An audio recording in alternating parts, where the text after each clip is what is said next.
ಕನ್ನಡದಲ್ಲಿ ಅತಿ ಹೆಚ್ಚು ಮಾರಾಟವಾಗುವ ಕಾದಂಬರಿಗಳ ಕರ್ತೃ ಯಾರು ಅಂತ ಕೇಳಿದ್ರೆ ನಿಸ್ಸಂಶಯವಾಗಿಯೂ ಅದು ಕನ್ನಡಿಗರಾದ ಎಸ್.ಎಲ್. ಭೈರಪ್ಪ. ಕನ್ನಡದ ಯಾವ ಕಾದಂಬರಿಕಾರರ ಕೃತಿಗಳು ಅತಿ ಹೆಚ್ಚು ಭಾಷೆಗಳಿಗೆ ಅನುವಾದಗೊಂಡಿವೆ ಅಂತ ಯಾರಾದರೂ ಕೇಳಿದ್ರೆ ಅದಕ್ಕೆ ಉತ್ತರ ಭೈರಪ್ಪ. ರಷ್ಯನ್, ಜರ್ಮನ್ ದೇಶಗಳಲ್ಲೂ ಪ್ರಖ್ಯಾತರಾಗಿರುವ ಕನ್ನಡದ ಲೇಖಕರು ಯಾರು ಎಂದ್ರೆ ಭೈರಪ್ಪ. ಬರವಣಿಗೆಯಿಂದ ಬಂದ ಹಣವನ್ನೆಲ್ಲ ಬಡ ಅನಾಥ ಮಕ್ಕಳ ಶಿಕ್ಷಣಕ್ಕಾಗಿ ವಿನಿಯೋಗ ಮಾಡ್ತಾ ಇರುವ ಸಾಹಿತಿ ಯಾರು ಅಂತ ಕೇಳಿದ್ರೆ ಉತ್ತರ ಭೈರಪ್ಪ. ಕನ್ನಡದಲ್ಲಿ ಯಾರ ಕಾದಂಬರಿಗಳು ಅತಿ ಹೆಚ್ಚು ಸಿನಿಮಾ ಆಗಿವೆ ಅಂತ ಕೇಳಿದ್ರೆ ಅವರು ಭೈರಪ್ಪ. ಹೀಗೆ ಕನ್ನಡದ ಕೀರ್ತಿ ಧ್ವಜವನ್ನು ಜಗತ್ತಿನ ಎಲ್ಲೆಡೆ ಕಾಣಿಸುವಂತೆ ಎತ್ತಿ ಹಿಡಿದ ಕಾದಂಬರಿಕಾರ, ಲೇಖಕ, ಚಿಂತಕ, ಸರಸ್ವತಿ ಸಮ್ಮಾನ್ ಪುರಸ್ಕೃತ ಅವರೇ ಎಸ್.ಎಲ್. ಭೈರಪ್ಪ. ಇಂದು ಅವರಿಗೆ 94ನೇ ಜನ್ಮದಿನ. ಆ ಹಿನ್ನೆಲೆಯಲ್ಲಿ ಅವರ ಹಲವು ಮುಖಗಳ ದರ್ಶನ ನಾವೀಗ ಮಾಡೋಣ. ಭೈರಪ್ಪ ಅವರು ಹುಟ್ಟಿದ್ದು 1931 ಆಗಸ್ಟ್ 20ರಂದು ಹಾಸನ ಜಿಲ್ಲೆಯ ಚನ್ನರಾಯಪಟ್ಟಣದ ಬಳಿಯ ಸಂತೇಶಿವರ ಎಂಬ ಗ್ರಾಮದಲ್ಲಿ. ಕಿತ್ತು ತಿನ್ನುವ ಬಡತನ, ಪ್ಲೇಗ್ ಮಾರಿಯಿಂದ ತತ್ತರಗೊಂಡ ಪರಿಸರ, ಈ ಎಲ್ಲಾ ಪ್ರತಿಕೂಲ ಸಂದರ್ಭಗಳ ನಡುವೆಯೂ ಸಣ್ಣ ವಯಸ್ಸಿನಿಂದಲೇ ತಮ್ಮ ತಾಯಿಯಲ್ಲಿದ್ದ ಧೀಮಂತಿಕೆಯನ್ನು ಮೈಗೂಡಿಸಿಕೊಂಡ್ರು. ತಮ್ಮ ಪ್ರಾಥಮಿಕ ವಿದ್ಯಾಭ್ಯಾಸವನ್ನು ತಾವು ಹುಟ್ಟಿದ ಹಳ್ಳಿಯಲ್ಲಿ ಹಾಗೂ ಅದರ ಸುತ್ತಮುತ್ತ ಪ್ರದೇಶಗಳಲ್ಲಿ ಭೈರಪ್ಪನವರು ಪೂರೈಸಿದ್ರು. ಆಗ ಅವರ ಹಳ್ಳಿಯಲ್ಲಿ ಓದಲು ಅನುಕೂಲವಿರಲಿಲ್ಲ. ಅವರ ತಾಯಿ ಅವರನ್ನು ತಮ್ಮ ಸೋದರ ಮಾವನ ಬಳಿ ಕಲಿಯೋದಕ್ಕೆ ಬಿಟ್ಟಿದ್ರು. ಸ್ಥಳೀಯ ದೇವಾಲಯದ ಅರ್ಚಕರಾಗಿದ್ದ ಸೋದರ ಮಾವ ಭೈರಪ್ಪನವರನ್ನು ಚೆನ್ನಾಗಿ ದುಡಿಸಿಕೊಳ್ಳುತ್ತಾ ಅವರನ್ನು ಥಳಿಸುತ್ತಾ ನೋಡಿಕೊಳ್ಳುವ ಹೆಸರಿನಲ್ಲಿ ಕಠಿಣ ಶಿಕ್ಷೆಗೆ ಒಳಪಡಿಸ್ತಾ ಇದ್ರು. ಸೋದರ ಮಾವನ ಕ್ಷುಲ್ಲಕತನ, ಆತನ ರಾಸಲೀಲೆ, ತಮ್ಮ ಅಸಹಾಯಕತೆ, ಪ್ಲೇಗ್ ಭೀಕರತೆ ಎಲ್ಲವನ್ನೂ ಅವರು ಮುಂದೆ ತಮ್ಮ ಆತ್ಮಕಥೆ ಭಿತ್ತಿಯಲ್ಲಿ ಬಿಚ್ಚಿಟ್ರು. ಪ್ಲೇಗ್ನ ಪ್ರಹಾರ, ತಮ್ಮನ ಶವ ಹೆಗಲ ಮೇಲೆ. ಭೈರಪ್ಪನವರಿಗೆ 11 ವರ್ಷ ಆಗಿದ್ದಾಗ ಅವರ ತಾಯಿಯು ಬಡತನ, ಪ್ಲೇಗ್ಗಳಿಗೆ ಜೀವವನ್ನು ಬಿಟ್ಟುಕೊಟ್ಟಾಗ ಬದುಕಿನ ವಿಶ್ವವಿಶಾಲತೆಯ ಈ ರಂಗದಲ್ಲಿ ತಮ್ಮ ಸಾಹಸಮಯವಾದ ಬದುಕನ್ನು ತಾವೇ ನಿರ್ಮಿಸಿಕೊಳ್ಳತೊಡಗಿದ್ರು. ಆ ಕಾಲದೊಳಗೆ ಆಗಾಗ್ಗೆ ಪ್ಲೇಗ್ ಬರ್ತಾ ಇತ್ತು. ಹೌದು. ಸರಿ, ಆ ಪ್ಲೇಗಿನೊಳಗೆ ನಮ್ಮ ತಾಯಿ ತಿರೋಗ್ಬಿಟ್ರು. ಅಪ್ಪ ಯಾವ ಜವಾಬ್ದಾರಿನೂ ಇಲ್ಲ, ಏನೂ ಇಲ್ಲ.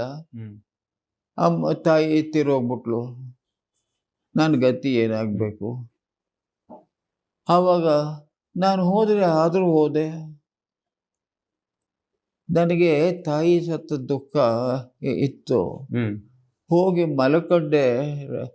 ಬೆಳಗ್ಗೆ ಎದ್ದು ಎಳ್ಳ ಮೇಲೆ ಕಟ್ಟಲೆ, ಸಗಣಿ ಎತ್ತಲೆ, ಅವ್ರು ಹೀಗೆ ಬರ್ತೊಡೋದು. ಆಮೇಲೆ ಅಲ್ಲಿ ಹೋಗಿ ಹೇತ್ ಬಾರು ಹೋಗಲೆ. ಇದ್ರೊಳಗೆಲ್ಲ ಮನೆ ಹಿಂಭಾಗದೊಳಗೆ ಇತ್ತು ಹೇಳೋದು ಇದೆಲ್ಲನು. ಹೀಗೆ ಮಾಡೋದು. ನಾನು ಊರಿಗೆ ಬಂದು 2ನೇ ದಿವಸ ಇದೇ ಮಾತದ್ದು. ಆಮೇಲೆ ಇನ್ನೊಂದು ನಡೀತಾ ಇತ್ತು. ನಮ್ಮ ಮಾವ ಬಹಳ ಸಿಗುತ್ತದ. ನನಗೆ ಅವನ ಸತ್ತೋಗ್ಬಿಟ್ರೆ ಒಳ್ಳೇದು ನನಗೆ ಅಂತ ಇದು ಬರೋದು. ಕೇವಲ ತಮ್ಮ 13ನೆಯ ವಯಸ್ಸಿನಲ್ಲಿಯೇ ಸ್ವಾತಂತ್ರ್ಯ ಚಳುವಳಿಯಲ್ಲಿ ಸಕ್ರಿಯವಾಗಿ ಭಾಗವಹಿಸಿ ಹೆಂಡದ ಲಾರಿಗಳನ್ನ ತಡೆದು ಪೊಲೀಸ್ ಸ್ಟೇಷನ್ನಿಗೆ ಹೋದ್ರು. ಸ್ವಾತಂತ್ರ್ಯ ಹೋರಾಟದ ಭಾಷಣಗಳನ್ನು ಮಾಡಿದ್ರು. ಕಾಲೇಜು ಕಲಿಯುತ್ತಾ ಅದರ ಫೀಸ್ ಕಟ್ಟೋದಕ್ಕೆ ಹಣವಿಲ್ಲದೆ ಸಿನಿಮಾ ಟೆಂಟ್ನಲ್ಲಿ ಗೇಟ್ ಕೀಪರ್ ಆಗಿ ಕೆಲಸ ಮಾಡಿದ್ರು. ಅಂಥದ್ದೇ 10 ಹಲವು ಕೆಲಸ ಮಾಡುತ್ತಾ ವಿದ್ಯಾಭ್ಯಾಸ ಮಾಡಿದ್ರು. ಅದೇ ಸಂದರ್ಭದಲ್ಲಿಯೇ ಅವರ ತಮ್ಮನು ಪ್ಲೇಗ್ನಿಂದ ಮೃತಪಟ್ಟ. ಆತನ ಶವ ಸಂಸ್ಕಾರ ಮಾಡಲು ಯಾರೂ ನೆರವಾಗಲಿಲ್ಲ. ಆಗ ಭೈರಪ್ಪನವರೇ ತಮ್ಮನ ಶವವನ್ನು ಹೆಗಲ ಮೇಲೆ ಹೊತ್ತು ಸ್ಮಶಾನಕ್ಕೆ ಸಾಗಿಸಿ ಅಂತಿಮ ವಿಧಿವಿಧಾನಗಳನ್ನು ನೆರವೇರಿಸಿದ್ರು. ಒಂದು ದಿವಸ ನನಗೊಂದು ಇದು ಬಂತು. ಅದು ಏನು, ಎಲೆಕ್ಟ್ರಿಕ್ ಡಿಪಾರ್ಟ್ಮೆಂಟ್ನವರು ಇದು ಮಾಡೋರು. ಟೆಲಿಫೋನ್ ಅಂತಂದು ಇರಲೇ ಇಲ್ಲ. ಈಗ ಆಗಿದೆಪ್ಪ ಅಂತ ಅವನು ಪಾಪ ಹೊದ್ದು. ನಾನು ಆ ಸಿನಿಮಾ ಟಾಕೀಸ್ನಲ್ಲಿ ಇದ್ರೊಳಗಿದ್ದು ಬಂದು ಮಲಗಿದ್ದೆ ಬೆಳಗಿನ ಜಾವದಲ್ಲೇ. ಅವ್ರು ಬಂದು, ಇದು ಸಿನಿಮಾದಲ್ಲಿರೋನು ಭೈರಪ್ಪ ಅನ್ನೋರಂತೆ, ನೀನೇ ಏನೋ ಅಂದ. ಹೋದೆ. ನೋಡೋದು ತಮ್ಮ ಇದಾಗಿ ಹೋಗ್ಬಿಟ್ಟ ಅಂತ ಹೇಳ್ದೆ. ನಾನು ಹೋದೆ. ಸತ್ತು ಬಿದ್ದಿದ್ದಾನೆ. ನಮ್ಮ ಜಾತಿಯವರು ಕೂಡ ಯಾರೂ ಬದಲಿಲ್ಲ. ಅದಕ್ಕೆ ಹೊತ್ಕೊಂಡು ಹೋಗಬೇಕು. ಆಮೇಲೆ ಆಮೇಲೆ ತಿಥಿ ಮಾಡಬೇಕು. ನಮ್ಗೆ ಯಾಕೆ ಬೇಕು ಇದು ಅಂತ ಕಾರಣ ಕೆಟ್ಟ ಬುದ್ಧಿಯ ಇದು ನಮ್ಮ ಅಪ್ಪಂದು ದರಿದ್ರ ಒಂದ್ಸಲಿ ಸಲಾಯಿಸ್ಕೊಂಡದಕ್ಕೆ ಇನ್ನೊಂದ್ಸಲಿ ಕೊಡ್ತಿರ್ಲಿಲ್ಲ, ಯಾರೂ ಬರಲಿಲ್ಲ. ಆಗ ಇದು ಕರಡಿ ಅಂತ ಒಬ್ಬಿದ್ದ. ನಾವು ಶಾನ್ಭೋಗರಾಗಿದ್ರಲ್ಲ, ಶಾನ್ಭೋಗ ಆಗದೆ ಇದ್ರು ಕುಮಾರ ಇದ್ರೊಳಗೆ ಅವ್ರಿಗೆ ಒಂದು ಇದಿತ್ತು, ಒಂದಿಷ್ಟು ಲಾಯಲ್ಟಿ ಇತ್ತು. ಅವನು ಹೋಗಿ ಬ್ರಾಹ್ಮಣರು ಹೆಣ ಇದು ಮಾಡೋಕ್ಕೆ ಎಲ್ಲನೂ ಬಂದು ಅವನು ಬಂದು ಆಯ್ತಪ್ಪ ಹೇಳ್ಬೇಕು ಅಂತ ಯಾರ ಮನೆಯಲ್ಲೋ ಒಂದು ಹಡಿ ಅಕ್ಕಿ ಬಾಯಿಗೆ ಹಾಕ್ಬೇಕಲ್ಲ, ಅದನ್ನು ಹಾಕ್ಕೊಂಡು ಆ ಮಗುನ ಎತ್ತಿ ಹೀಗೆ ಇದು ಮಾಡಿಕೊಂಡು 6 ವರ್ಷದ ಮಗು ಹೀಗಿದು ಮಾಡಿಕೊಂಡು 16 ವರ್ಷದ ನಾನು ಹೊತ್ಕೊಂಡು ಹೋಗಿ ಇದು ಮಡಕೆ ಒಳಗೆ ಮಣ್ಣು ಇದು ಮಾಡ್ಕೊಂಡು ಹಿಡ್ಕೊಂಡು ಹೋಗ್ಬೇಕು. ಅದನ್ನು ಹಿಡ್ಕೊಂಡು ಹೋಗಿ ಎಲ್ಲಿ ತಡ್ಕೊಳಕ್ಕಾಗ್ತಿಲ್ಲ ಬಾಗಿಲು. ಆದರೆ ಒಂದೇ ಕಡೆ ಮಾತ್ರ ಇರಬೇಕು. ಯಾಕೆ ಒಂದು ಕಡೆ ಅಂದರೆ ಅಕಸ್ಮಾತ್ ಇದು ಉಸಿರು ಏನಾರು ಇದೆಯೇ ಅಂತ ಅನ್ನೋದಕ್ಕೆ. ಅದನ್ನು ಮಾಡಿ ಉಸಿರು ಇರಲಿಲ್ಲ. ಹೋಗಿ ಆ ಮಗುನ ಇದಕ್ಕೆ ನಾನೇ ಬೆಂಕಿ ಎಲ್ಲ ಹಾಕ್ತೆ. ಕರಡಿಗೆ ಪಾಪ ಏನು ಗೊತ್ತು, ಅವನಿಗೆ ಗೊತ್ತಿರೋದು ಎಲ್ಲನೂ ಮಾಡಿದ್ರು. ಒಂದು ತೆಂಗಿನಕಾಯಿ ಹೊಡೆದ ಅದಕ್ಕೆ ಇದನ್ನು ಮಾಡಿಟ್ರು, ಎಲ್ಲ ಮಾಡಿಟ್ರು. ಆಮೇಲೆ ಬುರುಡೆ ಪಟ್ ಅಂತ ಹೊಡಿಬೇಕು, ಅಲ್ಲಿ ತನಕ ಜೀವ ಇರುತ್ತೆ ಅಂತ ನಂಬಿಕೆ. ಒಂದು ಇದನ್ನು ಮಾಡಿ ಅವನೇ ಹೇಳ್ಕೊಟ್ಟ. ನಾನು ಅದನ್ನು ಮಾಡಿ ಆಮೇಲೆ ತಂಗಿ ಮಾಡಿಬಿಟ್ಟು ಹೊರಟೋದ್ರು. ಮನೆಗೆ ಬಂದ್ರೆ ತಿನ್ನಕ್ಕೇನೂ ಇಲ್ಲ. ಶಿಕ್ಷಣಕ್ಕಾಗಿ ವಾರಾನ್ನ. ಮುಂದೆ ಅವರು ಭಿಕ್ಷಾನ್ನ, ವಾರಾನ್ನ ಮಾಡಿಕೊಂಡು ಶಿಕ್ಷಣವನ್ನ ಮುಂದುವರೆಸಿದರು. ಆಗಲೂ ಅವರ ತಂದೆ ಅವರ ವಾರಾನ್ನದ ಮನೆಗಳಿಗೆ ಹೋಗಿ ಅವನಿಗೆ ಉಪನಯನ ಆಗಿಲ್ಲ ಅಂತ ಹೇಳಿ ವಾರಾನ್ನವನ್ನು ತಪ್ಪಿಸಿದ್ದನ್ನು ಕೂಡ ಅವರು ನೆನಪಿಸಿಕೊಂಡಿದ್ದಾರೆ. ತಮ್ಮ ಗೃಹಭಂಗ, ವಂಶವೃಕ್ಷ ಮೊದಲಾದ ಕಾದಂಬರಿಗಳು ಹಾಗೂ ಭಿತ್ತಿ ಎಂಬ ಆತ್ಮಚರಿತ್ರೆಯಲ್ಲಿ ಅವರ ಬದುಕಿನ ಈ ಭಾಗಗಳನ್ನು ಓದೋದೇ ರೋಮಾಂಚನಕಾರಿ ಅನುಭವ. ದುಡ್ಡಿಗೆ ಬೇಕಲ್ಲ ನನಗೆ ಇದಕ್ಕೆ. ಹೀಗಾಗಿ ಈ ಆಹಾರ ಇಲ್ಲದೆ ಒಂದು ದಿವಸ ತಲೆ ಬಿದ್ದುಬಿಟ್ಟ ನಾನು ಇದ್ರೊಳಗೆ. ಬೆಳಗ್ಗೆ ಎದ್ದು ಇದಕ್ಕೆ ಕಾಲೇಜ್ಗೆ ಹೋಗುವಾಗ ಬಿದ್ದುಬಿಟ್ಟ ಇದಕ್ಕೆಲ್ಲ. ಆಮೇಲೆ ಯಾರೋ ಬಂದು ಇದು ಬೀಗದ ಕೈಲಿ ಮುಟ್ಸಿದ್ರು. ಅದು ಯಾವುದು ಅಂದ್ರೆ ಇದ್ರ ಶಾಖೆ, ಅದು ಯಾವ ಶಾಖೆ ಹೇಳಿ? ಮೂರ್ಛೆ ಬಂದಿತ್ತ? ಮೂರ್ಛೆ ಬಿದ್ದ ಇವನಿಗೆ ಅಂತ ಹೇಳಿ. ಆಮೇಲೆ ನಾನು ಎದ್ದು ಇಲ್ಲ ಮೂರ್ಛೆ ಅಲ್ಲ, ನನಗೆ ಆಹಾರವಿಲ್ಲ ಅಂತ ಹೇಳಿ. ಅಷ್ಟರೊಳಗೆ ಕೃಷ್ಣ ಅಂತ ಒಬ್ಬಿದ್ದ. ಅವನು ಸಂತೇಶ್ವರದಲ್ಲಿ ದ್ಯಾವಪ್ಪ ಮೇಷ್ಟ್ರು ಅಂತ ಇದ್ದರ ಮಗ. ಅವನು ಅಷ್ಟೊತ್ತಿಗಾಗಲೇ ಓದಿ ಶಿವಮೊಗ್ಗದೊಳಗೆ ಇದಕ್ಕೆ ಬಂದ, ಏನು ಪ್ರೈವೇಟ್ ಹೈಸ್ಕೂಲ್ ಟೀಚರ್ ಆಗಿ ತುಂಬ ಸಂಪಾದನೆ ಮಾಡಿದ್ದ. ನಾನು ಹೀಗೆ ಬಿದ್ದಿದ್ದೀನಿ ಅಂತ ಎಲ್ಲ ಬಂದು ನೋಡಿ ಹೇಳ್ದ, ನೀನು ತುಂಬ ಇದು ಪ್ರೈವೇಟ್ ಟ್ಯೂಷನ್ ಹೇಳಿ ನಿನಗೆ ರಾತ್ರಿ ನಿದ್ದೆ ಇರೋದಿಲ್ಲ, ಇನ್ಮೇಲೆ ನಿನ್ನ ಪೀಳಿ ಬಿಟ್ಬಿಡು, ನಾನು ನಿನಗೆ ಎಷ್ಟು ಬೇಕೋ ಹೇಳಿ ಅಂತ ಅಂದ. ಅದಕ್ಕೆ ನಾನು 15 ರೂಪಾಯಿ ಸಾಕು ಅಂತೆ. ಪ್ರೈವೇಟ್ ಟ್ಯೂಷನ್ ಹೇಳೋದಿಲ್ಲ ನೀನು ಅಂತ ಹೇಳಿ ಪ್ರಮಾಣ ಮಾಡೋದು ಹೇಳಿಲ್ಲ ಅಂತ. ಆ 15 ರೂಪಾಯಿನೊಳಗೆ ದಿನ ಇದು ಒಂದು ತಿಂಗಳಿಗೆ 2 ಇದು ಬೆಣ್ಣೆ ಮಾಡಿಕೊಂಡು ಅದನ್ನು ತುಪ್ಪ ಮಾಡಬೇಕು. ದಿನ ಹಾಲು ಕುಡಿಬೇಕು. ನೀನು ಟ್ಯೂಷನ್ ಮಾಡೋ ಕೂಡ್ದು. ನೀನೇನು ಓದ್ತೀಯೋ ಓದಬೇಕು, ಆಮೇಲೆ ಆರಾಮಾಗಿರ್ಬೇಕು ನೀನು ಅಂತ. ಹಾಗೆ ಮಾಡಿ ನಾನು MAಲಿ ಫಸ್ಟ್ ಕ್ಲಾಸ್ ಬಂದೆ. ಒಬ್ಬ ವ್ಯಕ್ತಿ ತನ್ನ ಜೀವನದಲ್ಲಿ ಬರುವ ಕಷ್ಟಗಳನ್ನು ಅನುಭವಗಳನ್ನಾಗಿ ಪರಿವರ್ತಿಸಿಕೊಂಡು ಹೇಗೆ ಪರಿಣಾಮಕಾರಿಯಾಗಿ ಬದುಕಬಹುದು ಅನ್ನೋದಕ್ಕೆ ಭೈರಪ್ಪನವರ ಸಾಧನೆಗಳು ಮಹಾ ನಿದರ್ಶನ.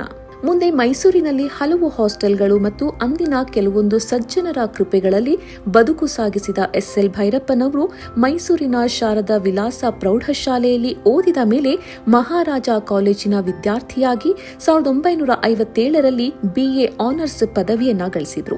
1958ರಲ್ಲಿ ಮೈಸೂರು ವಿಶ್ವವಿದ್ಯಾಲಯದಿಂದ MA ಪದವಿಯಲ್ಲಿ ಪ್ರಥಮ ಶ್ರೇಣಿಯ ಸಾಧನೆ ಮಾಡಿ ಚಿನ್ನದ ಪದಕ ತಮ್ಮದಾಗಿಸಿಕೊಂಡರು. ಬರೋಡಾದ ಮಹಾರಾಜ ಸಯ್ಯಾಜಿರಾವ್ ವಿಶ್ವವಿದ್ಯಾನಿಲಯದಿಂದ ಸತ್ಯ ಮತ್ತು ಸೌಂದರ್ಯ ಎಂಬ ಇಂಗ್ಲಿಷ್ನಲ್ಲಿ ರಚಿಸಿದ ಪ್ರಬಂಧಕ್ಕಾಗಿ ಡಾಕ್ಟರೇಟ್ ಪದವಿ ಗಳಿಸಿದರು.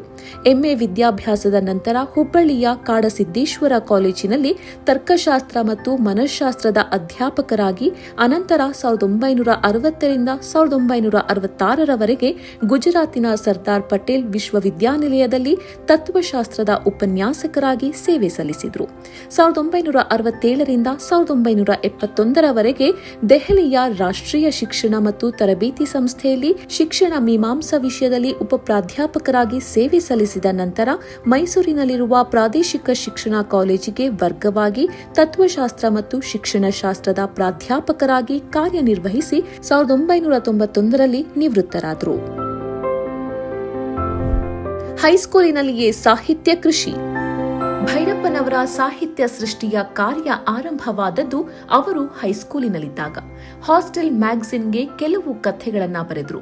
ಇಂಟರ್ಮೀಡಿಯೇಟ್ ಓದುತ್ತಿದ್ದಾಗಲೇ ಗತಜನ್ಮ ಎಂಬ ನೀಳ್ಗಳತೆ, ಭೀಮಕಾಯ ಮತ್ತು ಬೆಳಕು ಮೂಡಿತು ಎಂಬ 2 ಕಾದಂಬರಿಗಳನ್ನು ಅವರು ಬರೆದಿದ್ರು.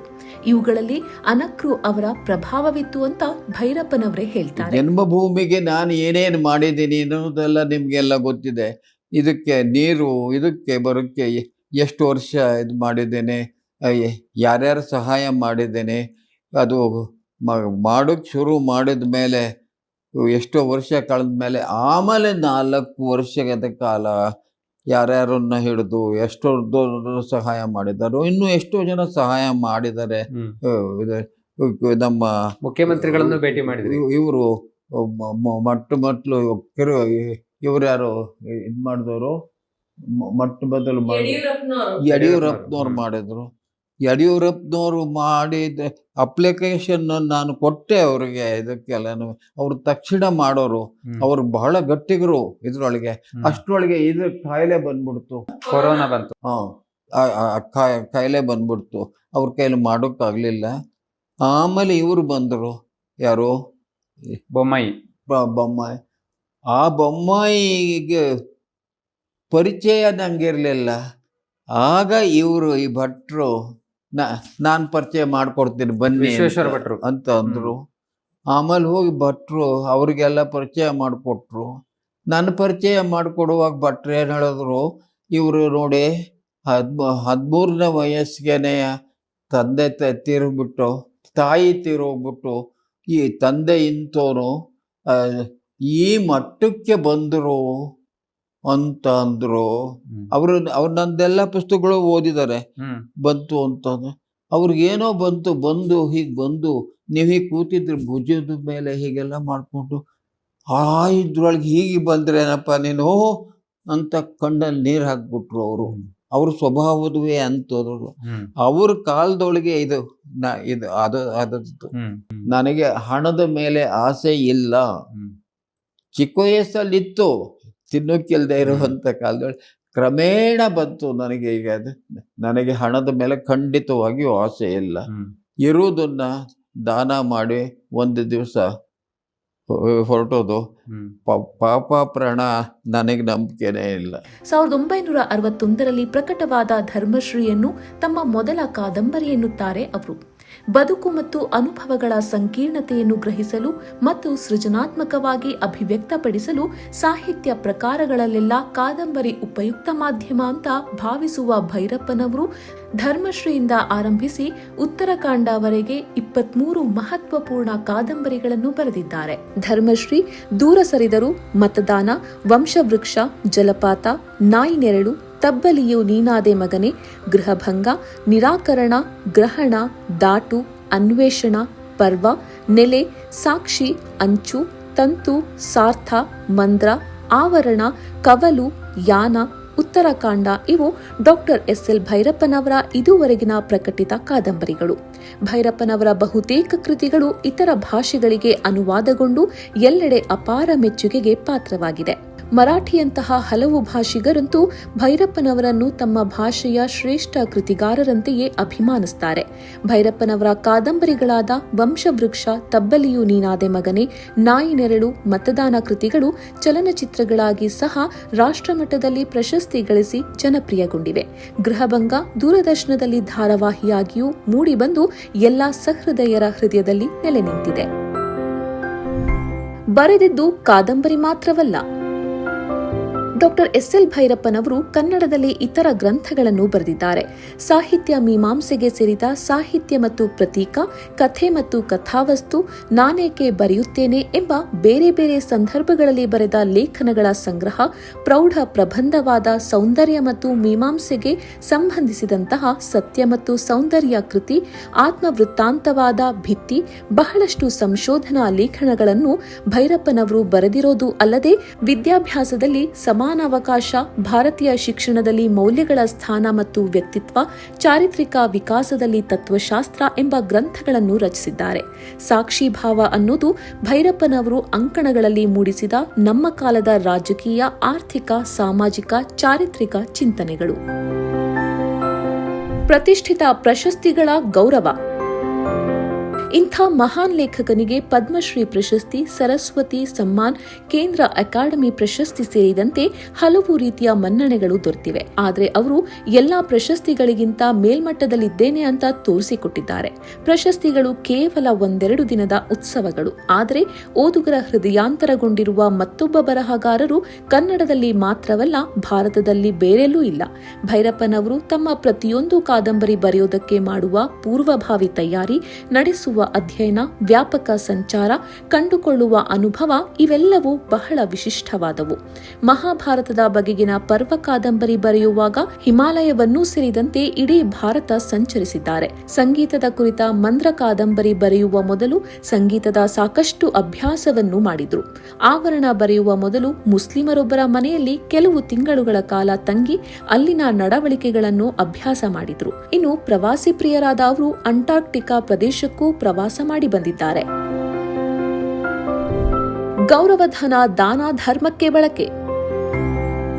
ಒಬ್ಬ ಲೇಖಕನ ವ್ಯಕ್ತಿತ್ವವನ್ನು ಬರಿಯ ಆತನ ಬರಹದಿಂದ ತೂಕ ಹಾಕಿದ್ರೆ ಸಾಲದು.